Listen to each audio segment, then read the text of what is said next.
സെക്രട്ടേറിയറ്റിന് മുന്നിൽ പകൽ സമരം ചെയ്യുന്ന ആശാവർക്കർമാർക്ക് പൂർണ്ണ പിന്തുണ പ്രഖ്യാപിച്ച് INTUC.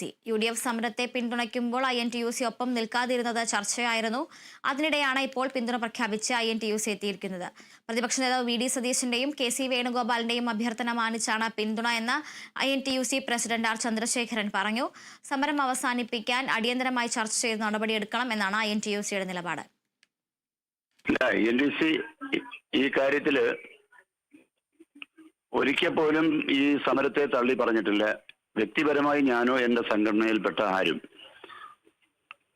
ഇന്ത്യയിൽ ഏതാണ്ട് 100ഓളം അറിയപ്പെടുന്ന സംഘടനകൾ പ്രവർത്തിക്കുന്ന ഒരു രാജ്യമാണ്. ഓരോ സംഘടനകൾ അവരുടേതായ ഡിമാൻഡുകൾ ഉയർത്തുക, അവരുടേതായ സമരമുറകൾ ആവിഷ്കരിക്കുക, അത് സ്വാഭാവികമായിട്ട് നടന്നു വരുന്ന പ്രക്രിയയാണ്. എന്നാൽ ഈ സമരം അനന്തമായി നീണ്ടുപോകുന്നു. കേരള ഗവൺമെന്റ് അടിയന്തരമായി ഈ വിഷയത്തിൽ ഇടപെട്ട് ചർച്ച ചെയ്ത് പരിഹരിക്കണമെന്ന നിലപാട് INTUC കൃത്യമായി നേരത്തെ തന്നെ എടുത്തിട്ടുണ്ട്. ഇന്നലെ വീണ്ടും അതനുസരിച്ച് നമ്മൾ സംസ്ഥാന ആരോഗ്യ വകുപ്പ് മന്ത്രിക്ക് കത്ത് കൊടുത്തിട്ടുണ്ട്. സമരം അടിയന്തരമായി ചർച്ച ചെയ്ത് രമ്യമായി പരിഹരിക്കണമെന്ന നിലപാടാണ് INTUCക്കുള്ളത്. അതുകൊണ്ട് തന്നെ സ്വാഭാവികമായിട്ടും ഈ സമരത്തിന്റെ ഡിമാൻഡുകൾ ഓരോ സംഘടനയ്ക്ക് ഓരോ ഡിമാൻഡുകളുണ്ട്. പക്ഷേ പൊതുവായി കേന്ദ്രത്തിന് സമർപ്പിച്ചിട്ടുള്ള ഡിമാൻഡുകൾ എല്ലാ സംഘടനകളും ഉണ്ട് താനും.